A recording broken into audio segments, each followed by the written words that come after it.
how do we get rapport with people?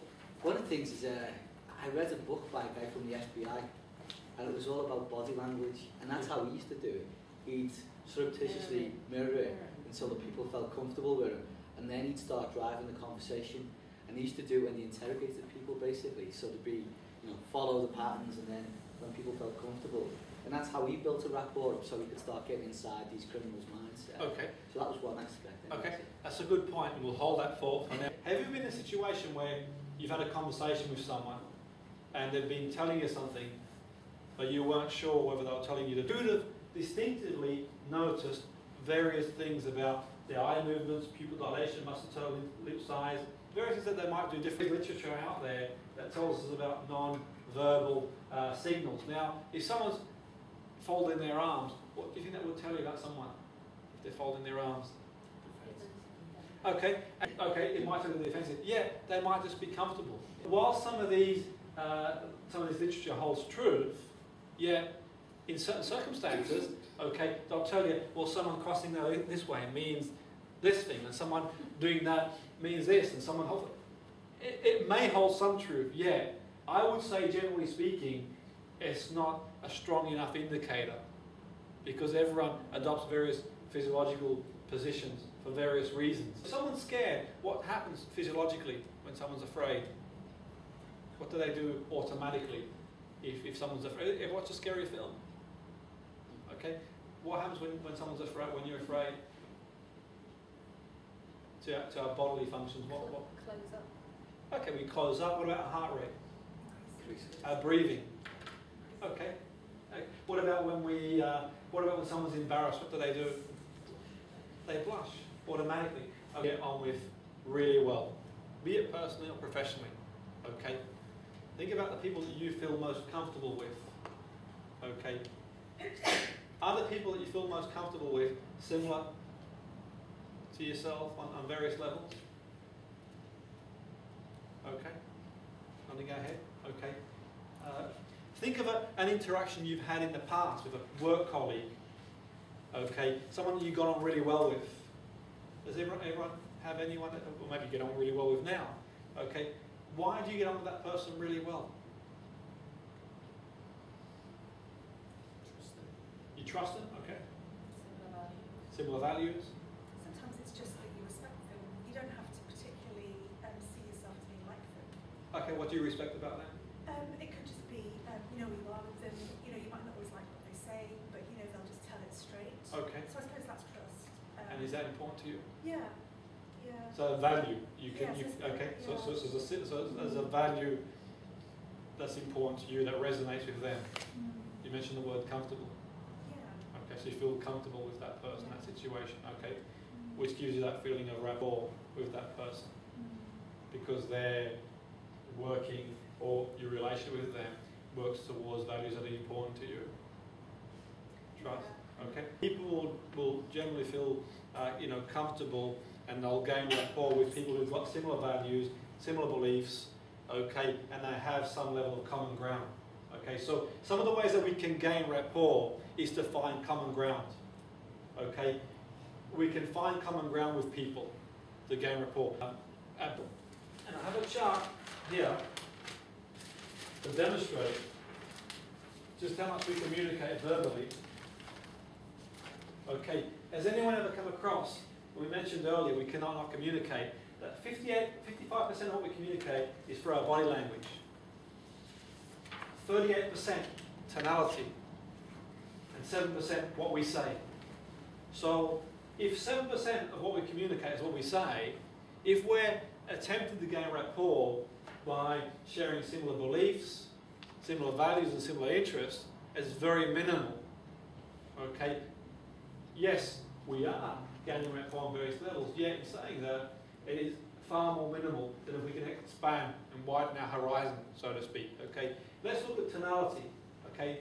Has anyone, have you ever had a conversation with someone and they said one thing, yet the tonality suggested otherwise? So it could be someone telling you how good you've done something. Well, you've done really well. Yeah. Would that tell you that? Was there any congruency in that? Okay, so tonality is key. Or maybe growing up, your parents shouted your name and you knew from what they said, I'm in trouble here. Okay, so tonality, how we say it. Okay, how we say it is key. Body language, we mentioned earlier. So what we say is based on our body language. Communicate is through non-verbal signals. So if you're having a conversation with someone, you're going to an interview, one thing that you can do is adopt a similar physiological pattern. Okay? And by adopting a similar physiological pattern, it will make the person feel more comfortable. And we talked earlier about the people that you feel most comfortable with, and it was people who had similar values and beliefs and interests. Now, taking that one step further, if what we communicate is predominantly, or half what we communicate is for our body language, will someone feel comfortable if we adopt a similar physiological position? Is the biggest myth is that opposites attract. Okay, like tends to stay with like, and where opposites do attract, people find certain qualities in someone else that they feel comfortable with for a certain period and fulfills the need in themselves. Yet the longevity and the congruency of that relationship will break down at a certain point. So opposites attracting to each other, yes, only on the basis that there might be certain differences that fulfill needs in the other individual, and the relationship will break down at some point.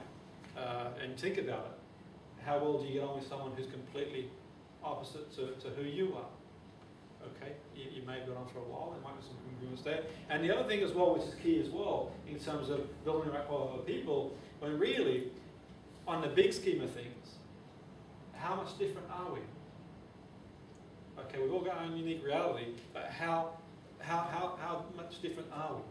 Okay, so like will tend to sort of draw with like. Yet, if you think of, certain countries that have formed certain alliances with other countries because their perception is that they're similar, and somewhere else is completely different. If you break it down to a different scale, do you not think that people in other environments, on a person scale, have pretty similar aspirations and fears and challenges? Okay, so let's take an example. I'm going to use an example. Would you say, for example, that Americans feel more comfortable with English or European, or say Iran, for example? Who would you say? Okay, the answer's obvious. They feel more comfortable with European, with English at this present moment in time. Yet in saying that, would you say that on a people scale, the people from Iran have got very similar aspirations, fears, life as the people of America? They get up, they go to work, they support their family. There's not a lot of difference really, is there? Okay, now what I'm getting at is we're far more the same on a lot of levels than we think. So the person that you feel, actually I don't think I can get on with this person, if we look for that common ground and we find that common ground, whether it be through matching and mirroring or picking up on certain key points that we can relate to, we can get rapport very effectively. And in the world of therapy, it's very powerful because we can help anybody. In the world of business, it's very powerful because we can break barriers down, which is key. We'll start with mirroring. And it's not mimicking everything that someone does, it's just adopting a similar physiological position.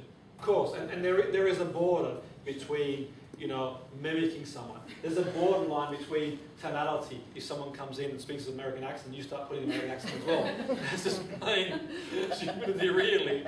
You want to have the most positive influence in this situation to make the person feel comfortable to achieve their outcome. They sit down, they adopt a certain physiological position, and then just discreetly, you're able to match that on a certain level. And then what we can do thereafter is what we call pacing and leading. We can take them out of that physiology into a more positive physiology when they feel more comfortable. Have you ever been to a restaurant, you see couples sitting down identically in the same sort of way? Okay, well, they automatically do that anyway. It's an automatic process. If someone feels comfortable with someone else, they will generally start adopting a similar physiological position and doing it in a way that's discreet enough so they don't feel that you're mimicking them really. Otherwise, as you said, probably feel very irritated.